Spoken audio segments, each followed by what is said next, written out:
So even though I've purchased it, StockX can then take that product from me. I no longer own it. You go and change your entire phrasing and terminology on your company page. It was 100% in response to the ongoing lawsuit.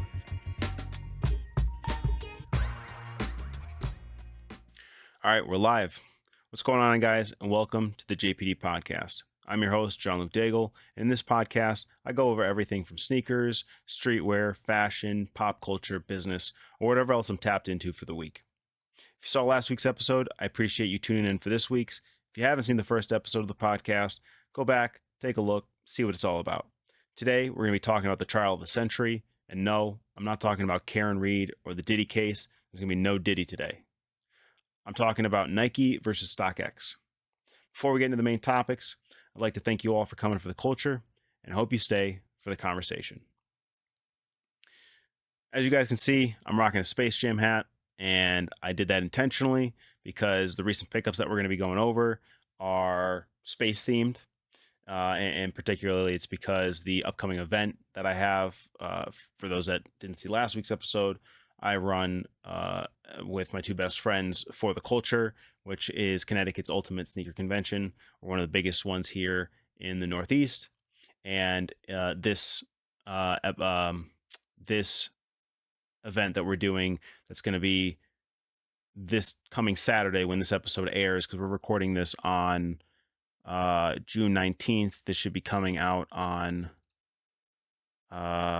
June 23rd. So in 5 days from when this episode is released is going to be our first event of the year.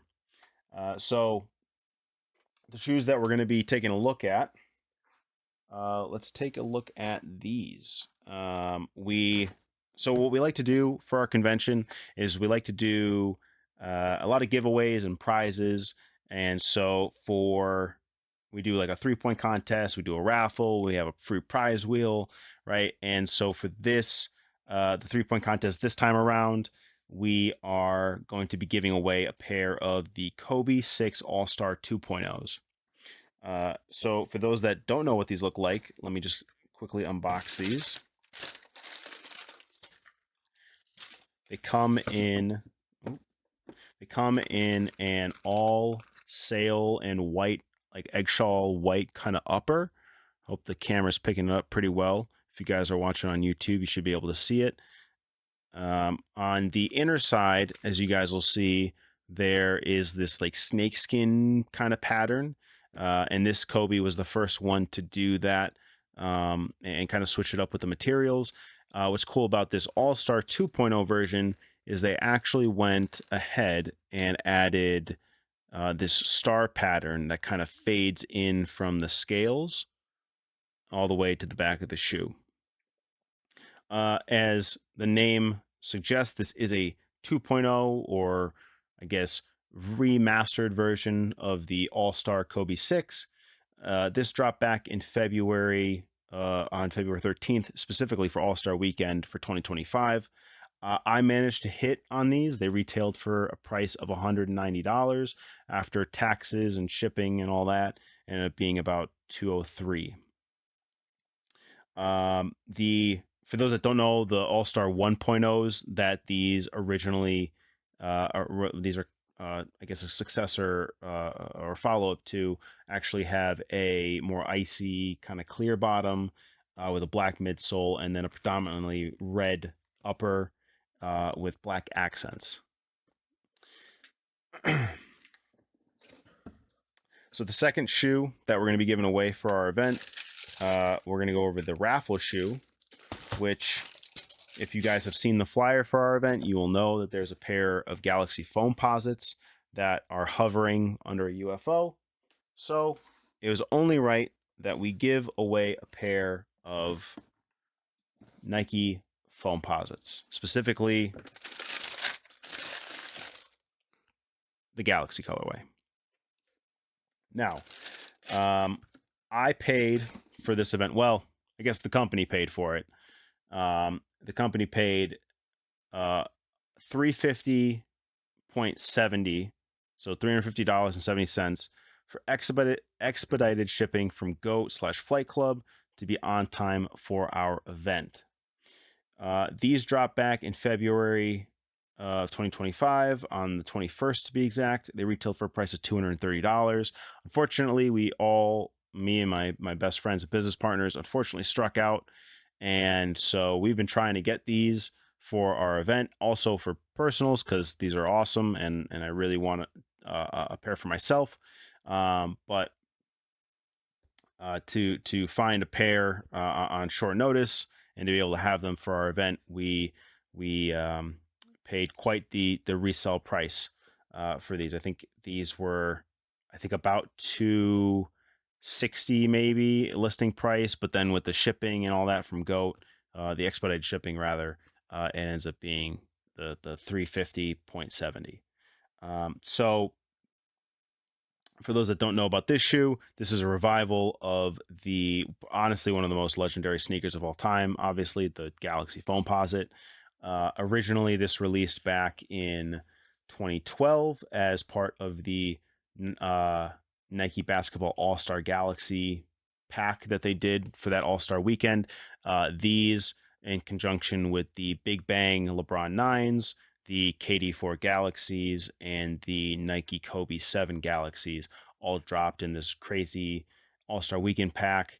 If I can get a picture of it, I'll post it up on screen for you guys to be able to see.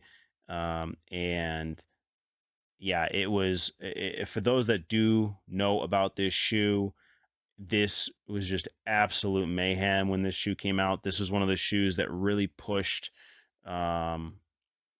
sneaker culture into a weird way, where like from 2012 and on, it was just like releases were just getting really crazy. And this shoe at one point with the original release, it was fetching, prices in the thousands. I remember seeing at one point about $2,500. You could see these for dead stock. Used pairs in about the $1,000 to $1,500 range, and obviously lower depending on how used it was.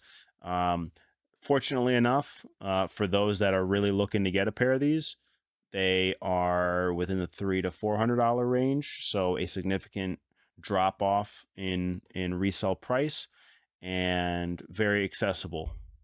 What's really cool about this is it does retain some of the original key details from the shoe, such as the remove before flight tag, which this pair is known for, as well as the Penny Hardaway 1 cent logo. Hopefully the camera can pick it up for you guys. So, and that also has it on the back. So, really cool shoe. For those also that don't know, the outsoles on this do glow in the dark, which is really cool.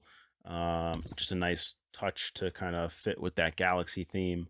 The box, I'll be honest, I don't recall the original packaging for this shoe because I did not get them back in 2012.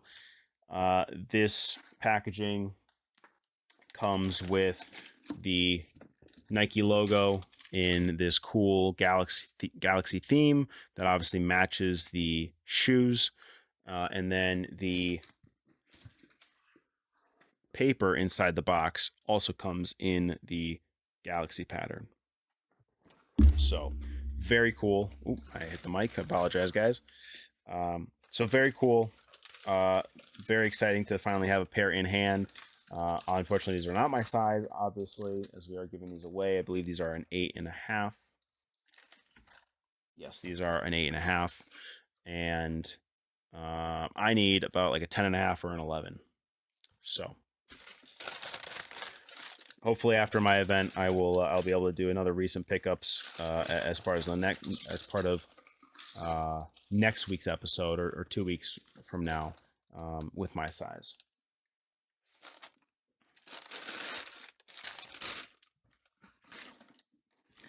So the third pickup I have to go over, give me 1 second,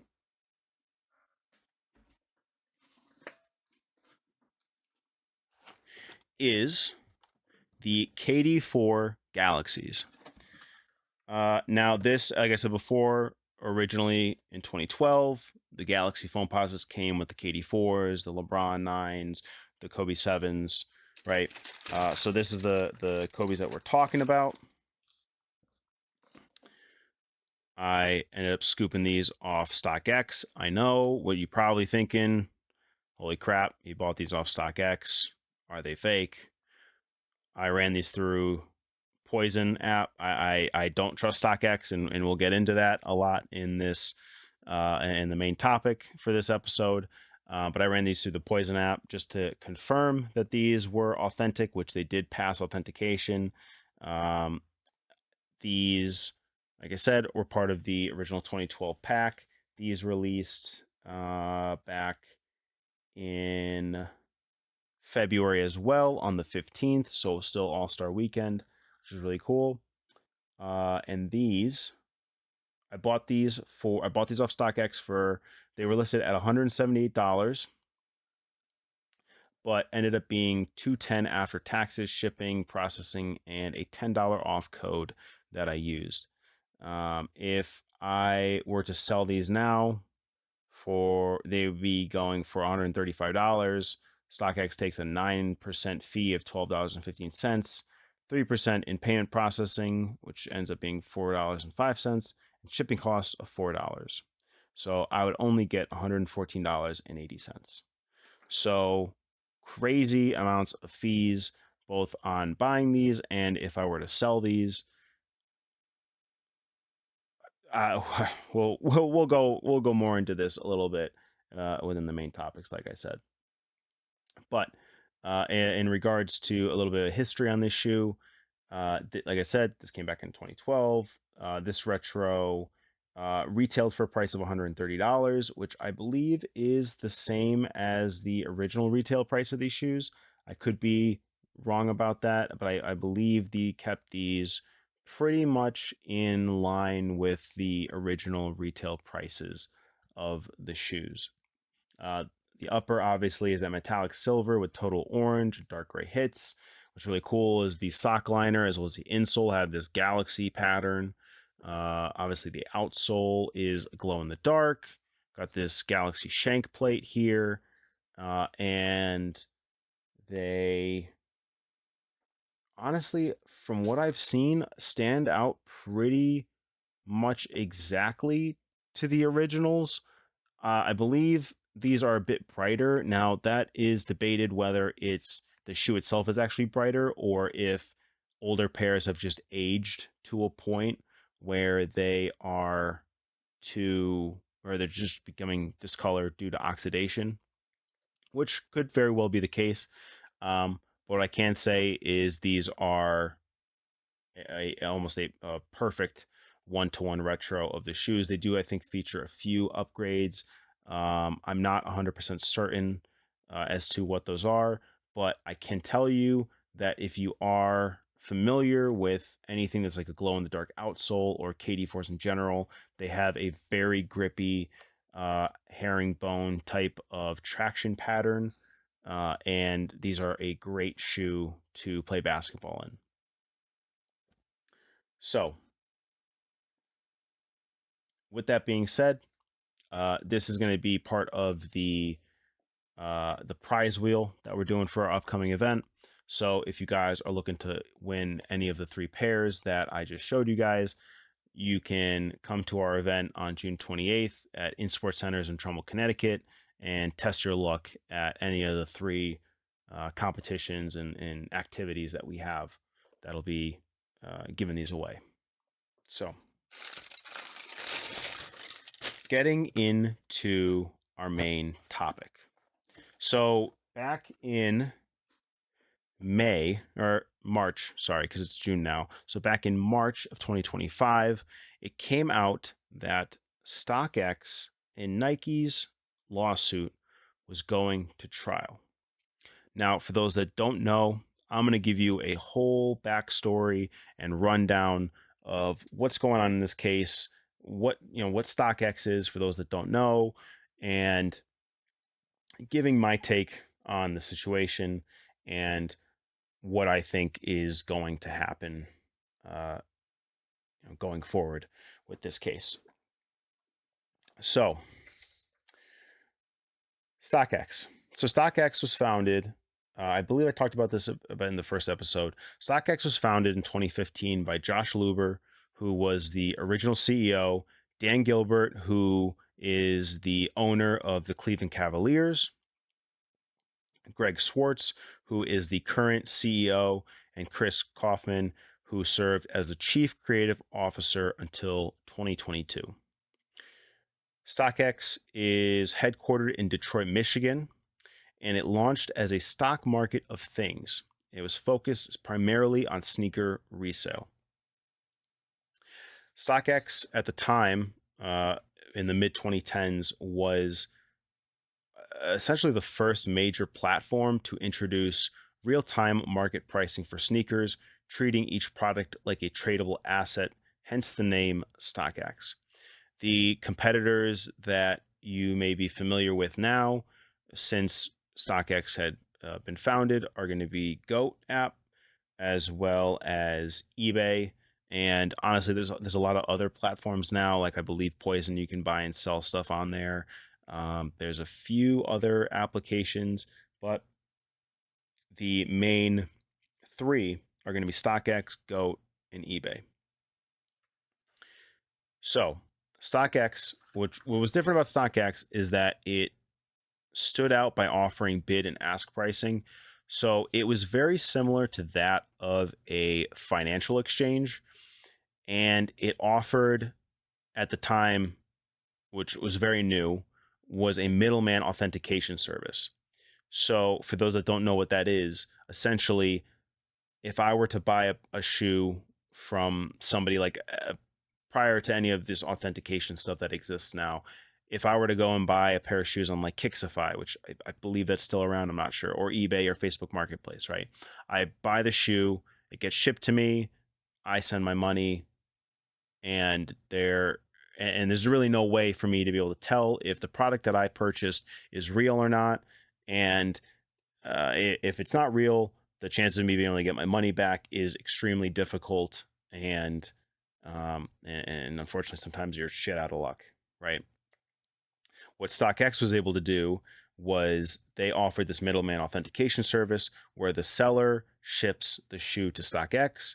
The money that I pay for the shoe is put on hold until the shoe is authenticated. Once it's authenticated, it gets shipped to me and the money gets released. And then there is anonymity between the buyer and the seller, and also allows me security as the buyer to be able to guarantee that the product that I'm purchasing is in fact authentic.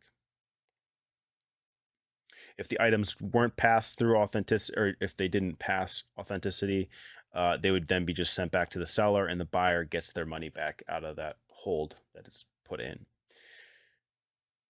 Another thing that StockX did, which was really cool, and still does, is it has a lot of transparency showing historical prices and market trends for each item.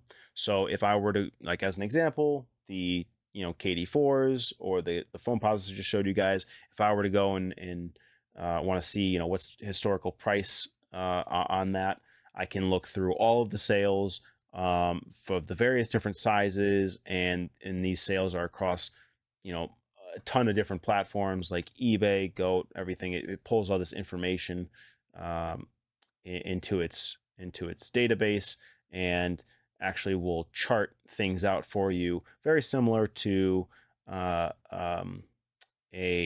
financial exchange platform.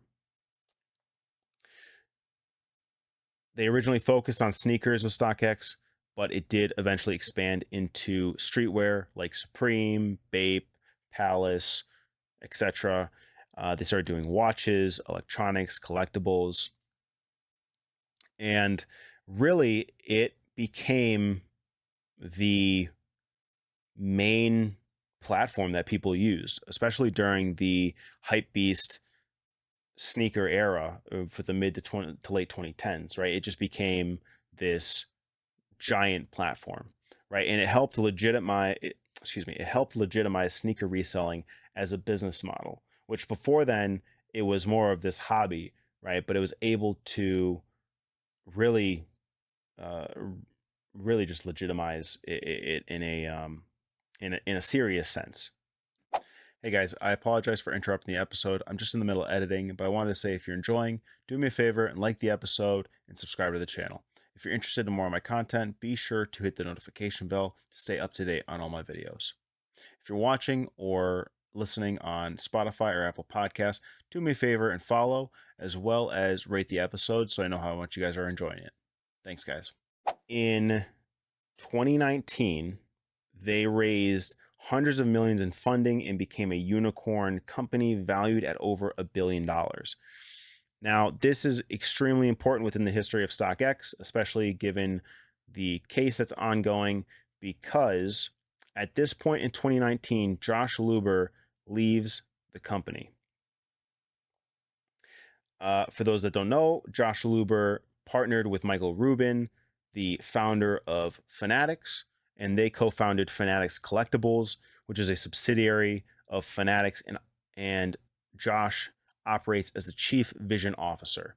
He secured exclusive trading card manufacturing and distribution rights from the MLB, MLBPA, NBA, NBPA, and NFLPA. He also raised $350 million in funding at a $10.4 billion valuation and oversaw the acquisition of Topps. So Josh is a legit businessman, very much established within the sneaker, clothing, collectible industry. And so he leaves once the company is valued at over $1 billion. He makes his exit, moves on to Fanatics, and then Scott Cutler takes over as CEO in 2019. A little bit of background on Scott Cutler.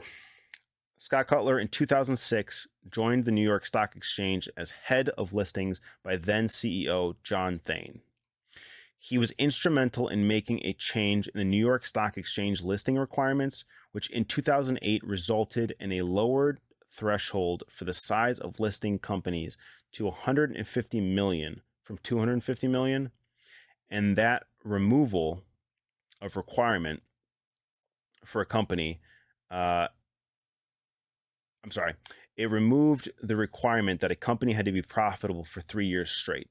According to Cutler, the changes saw a 40% increase in companies who could qualify for a New York Stock Exchange listing, going from 30 to 70%. Now that's a massive jump, and that will be an important key detail, I believe, in the shift that you're going to see happen within StockX the years following, from 2019 and on. So after an 8-year term with the New York Stock Exchange, Cutler steps down from his position in March of 2015. The following month, he was appointed to the president of StubHub, which is a subsidiary of eBay, and he oversaw the business's transaction to a mobile-first platform and enacted changes that increased ticket sales by 33% in his first 6 months. So pretty legit dude. Can't deny that. He was promoted to Senior Vice President of Americas at eBay in August of 2017 and continued also leading StubHub until May of 2018.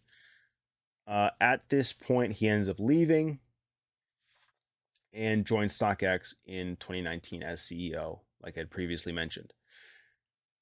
And at this point, StockX has a complete shift in focus, which I believe is the beginning of the downfall for this company.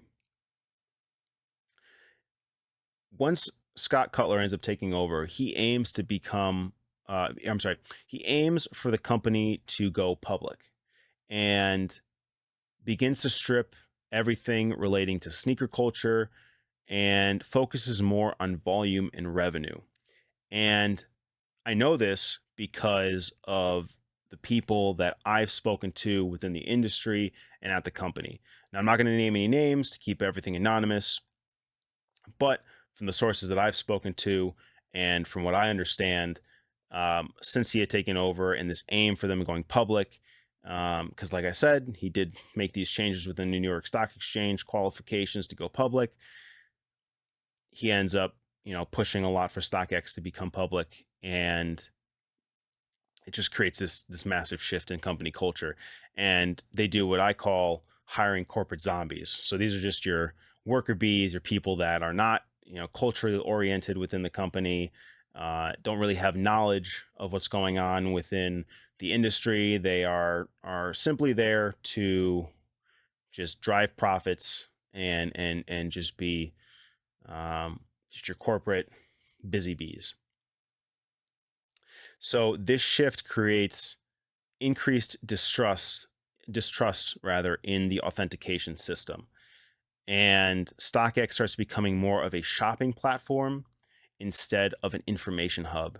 And they begin trying to expand into new industries to try and generate revenue and profits, specifically in Web3. Now, this detail is important because in about mid-2022, Nike ends up suing StockX, claiming it was selling counterfeit shoes, which was especially problematic after they began offering their NFTs linked to sneakers. The NFT program, which I'll pull it up for you guys here on my laptop. So the NFT program was supposed to work as followed. I want to buy a sneaker, or rather, I want to buy an NFT of a sneaker. Say, as an example, the Chunky Donkey, which we're seeing here on the screen. I buy the NFT, and the sneakers are then stored within the StockX vault. At which point, I can then redeem the sneaker at a later date. The catch, though, is there's almost no transparency, as the NFTs and blockchain are supposed to allow. Also, when redeeming the shoe, fees for withdrawing a physical sneaker from StockX's vault, which I believe it lists it here in the article. Yep. It says the redemption process is not currently available. This was at the time they had made this back in 2022. This was January of 2022. They said that to withdraw a physical sneaker from StockX's NFT vault, it would include a $35 fee plus $14 in shipping and any applicable sales taxes. So if I spend, like a pair of Chunky Donkeys, $1,200, $1,300, $1,400, whatever it was at that time, I, according to what they're saying, should own have the right for a pair of shoes that is supposedly mine within their vault. But now it's saying I have to pay to be able to get that shoe after I've already paid for it. And what's even crazier, it says that in some cases, per the applicable additional NFT terms, StockX may automatically redeem your NFT for an experiential component at its sole discretion, in which case StockX may remove the NFT from your portfolio and you will cease to own the NFT.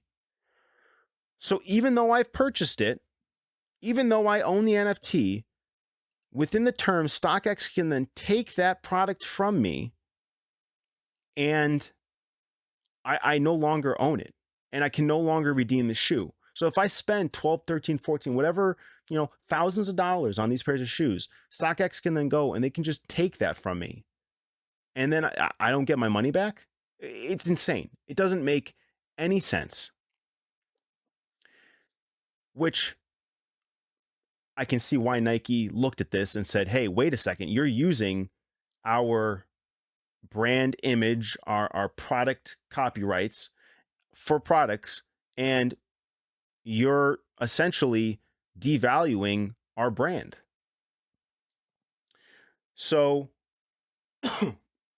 apologies, guys. So, like I said, in 2022, Nike ends up suing StockX. And then what gets even crazier is once they start suing them over the NFT program, they end up pushing for the claim that they're selling counterfeit shoes. And in November of 2022, StockX ends up removing their 100% authenticity guarantee and replaces it with StockX Verified. So I'm going to pull this up as well in another article so that you guys can see. Now, this article was posted November 14th of 2022. It said, amidst Nike's ongoing lawsuit against the company for allegedly selling counterfeit shoes and having an unreliable authentication process, StockX has now been spotted removing verified authentic tags from its product pages. Departing from its foundational message of 100% authenticity, the company's new message now guarantees that products will be StockX verified, a term change that, while subtle, no doubt allows for more wiggle room for inaccuracies. That being said, the company ensures customers that their verification process remains the same. An absolute insane move to make. In the middle of a lawsuit where where the person suing you, or the company suing you, is saying that your claim that you are selling counterfeit goods and your whole business model has been around 100% authenticity guaranteed, you go and change your entire phrasing and terminology on your company page. I'll tell you, when this came out in 2022, everybody was questioning this. It raised serious eyebrows. They said that it was aimed at reducing, rather, they said that it wasn't aimed at reducing blame for items that get passed through that are fake, but without a doubt, it was 100% in response to the ongoing lawsuit. Scott Cutler was actually questioned on Complex Sneakers podcast back in 2022 about this change, and as you guys could imagine, he gives a non-answer, just pretty much avoiding the question as much as possible given the ongoing lawsuit that they were experiencing. And unfortunately, I would have liked to see it, but the Complex crew over there, Joe LaPuma, Matt Welty, Brendan Dunn, they didn't press him as hard as I think a lot of people were expecting. And I think they did acknowledge that in follow-up episodes, that they should have or could have been a bit more aggressive on the questioning. But nonetheless, following this change in 2023, it ends up coming out that StockX is liable for selling 37 pairs of counterfeit sneakers in relation to this case. Now, I'm pulling up another article for you guys. This is on Complex's website, so that you guys can understand and kind of read through this yourself. I'll also link the articles that I looked at and referenced within the description of the video if you're watching on YouTube. So, a judge in the New York State's District Court of New York sided with Nike's claim that StockX sold counterfeit shoes, which were first revealed in a lawsuit back in 2023. The court order confirmed that StockX is liable for selling 37 pairs of counterfeit sneakers in relation to this case, which includes 4 pairs sold to Nike investigators and 33 pairs to a third-party buyer named Roy Kim. In an interview with Kim in 2023, Kim told Complex that he purchased 62 pairs of Air Jordan 1s from StockX and had plans to resell them later down the road for profit. He later discovered that the sneakers he bought from the marketplace were fake after he checked the shoes' authenticity on other platforms. He probably used platforms potentially like GOAT or eBay or Poison or Check, because like I said, there's a bunch of different platforms now. And they ended up coming back fake.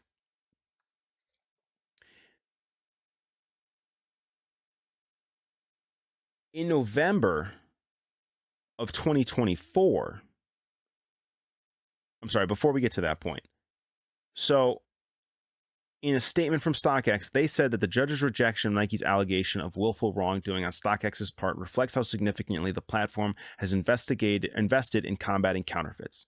They said verification has been a core in StockX since their inception, where they've invested millions of dollars in technology, training, tooling, and they stand behind every product sold on StockX with their buyer promise. In this case, and an ongoing basis with all of their customers, they offer refunds or replacements if someone receives an incorrect product, which is an absolutely insane statement to make, because if I were to pull up the order that I had for the Nike KD4s, it said final sale, all sales final. Like there's no refunds, right? They said the products in question in this case amount to a mere 0.004%, 0.004% of the $17.8 million Nike sneakers StockX reviewed while this litigation was ongoing. Compare that to the more than 80 million of suspected counterfeit sneakers alone that StockX has prevented from being sold on their platform since the launch in 2016. The thing is they're calculating that percentage based off of what the 37 pairs that they are finding out that are fake, which is insane because any percentage of fake is not enough. 0.004% of 17.8 million is it's anything greater than 0%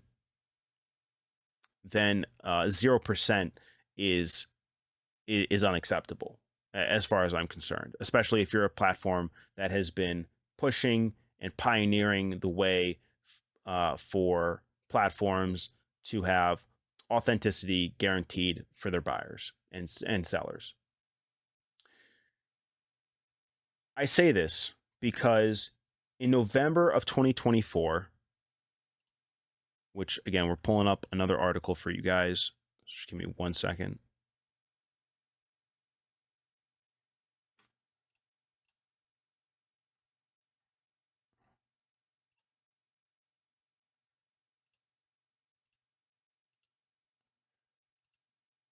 Okay.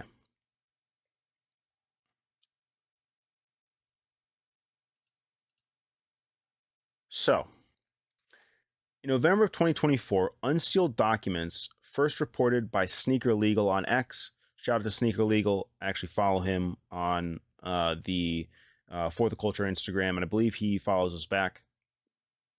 He goes everything. It goes into everything relating to sneaker and clothing law and regarding copyrights, trademarks, etc. Super in depth, very informational. Within the documents that he reported on, StockX admitted it could not guarantee authenticity. And it was discovered that the multi-step process that uses machine learning and this high-end technology that they're talking about was just blatantly false. Not only that, in December of 2024, Scott Cutler ends up leaving the company, and Greg Schwartz ends up taking over as CEO, which I will say I think is great. Greg was one of the original founders of the company, and him taking over, from what I've been able to see, honestly, from StockX's social media pages, as well as their platform itself, it looks like they are really aiming to get back towards those roots that the company was originally founded on. So I am glad to see that. But as of March 2025, the case is now going to trial and should be occurring between now and November of 2025.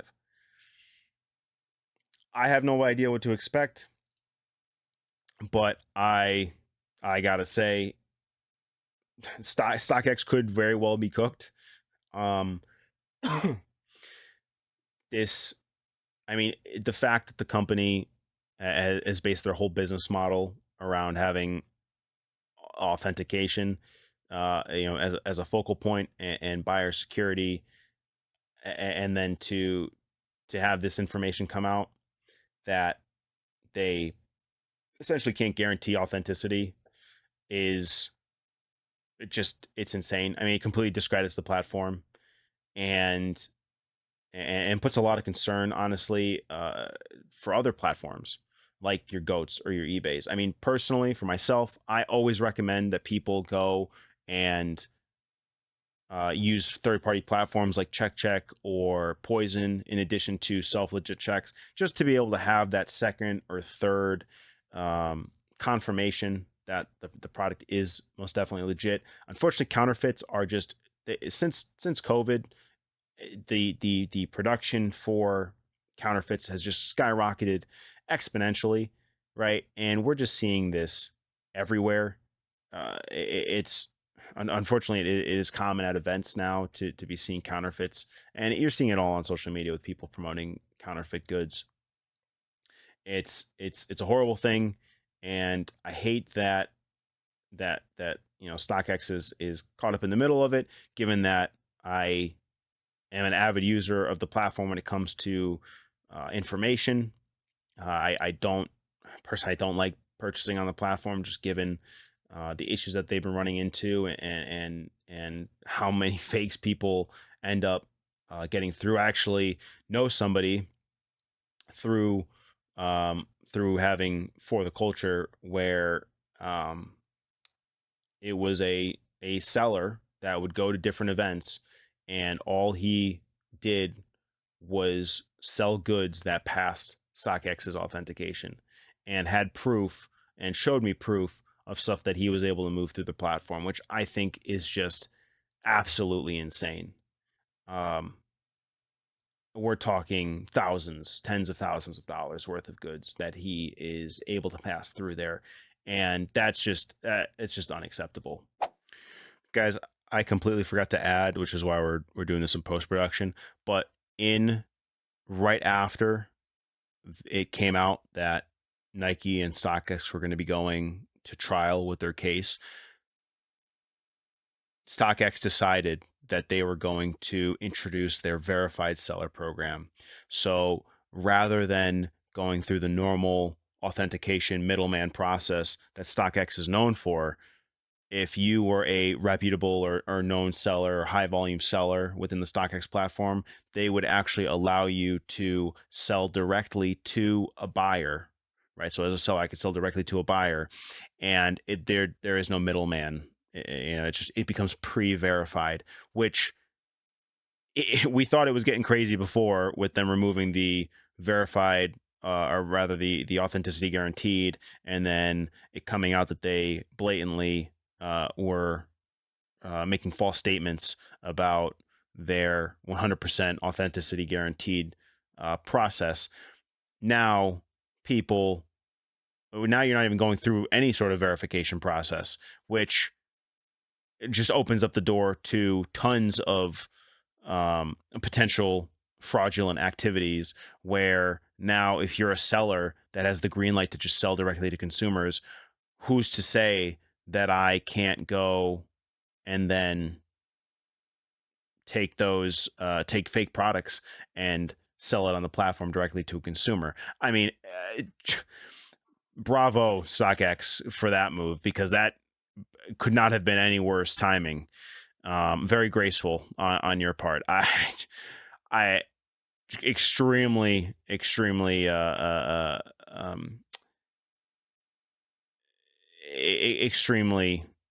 inappropriate timing on that. I'm not sure who made that call, but I will tell you that is the worst thing you could possibly have done in the middle of this ongoing lawsuit. So we'll see how that affects things when this eventually goes to trial. So anyway, back to where we were. I hope that the company is able to correct itself. I hope that they are able to get this settled. Given that it is going to trial, it is going to be a long, hard fought battle for certain. And we're going to be covering every step of it if we can, once that information comes out, if it does come out, because most of the information has been pretty quiet, aside from what we've seen from leaks and some documents that have been unsealed. But with that being said, guys, that's going to do it for today's episode. I appreciate you all for tapping in. Let me know what your thoughts are on the Nike versus StockX lawsuit. What do you guys think? Is Nike going to win? Is StockX going to win? I really don't know what's going to happen. I think Nike might end up winning this case, just given from the evidence that has been brought forth so far and has come out. But let me know what your guys' thoughts are in the comment section below, or hit me up on IG at the JPD podcast Instagram, or on my personal at Jean-Luc Paul Daigle. If you enjoyed this episode, make sure to smash the like button and subscribe to the channel if you're watching on YouTube, and follow for more if you're watching or listening on Spotify or Apple Podcast. We got more to discuss next week. There's always going to be more. Be sure to check out videos on my personal YouTube channel, my main channel, which is at Jean-Luc Paul Daigle, specifically my rocker stock sneaker releases that you need to know for July of 2025. There are a lot of awesome releases coming out, and I am very excited to talk more about those with you guys in detail. This was the JPD podcast. Thanks for coming for the culture, and I'll catch you guys in the next conversation. It's time to honor MLK and Malik Shabazz. Paradox teaches class while we speak to reach the mass. Yeah, shame on those who think we need to delete the past. We need to educate so our kids forge a better path. If the future is a glass, mine is half full. I had to leave the internet because I can't stand bull. And there's no need for profanity when conversing candidly. Facts are just that. Follow the cure for insanity.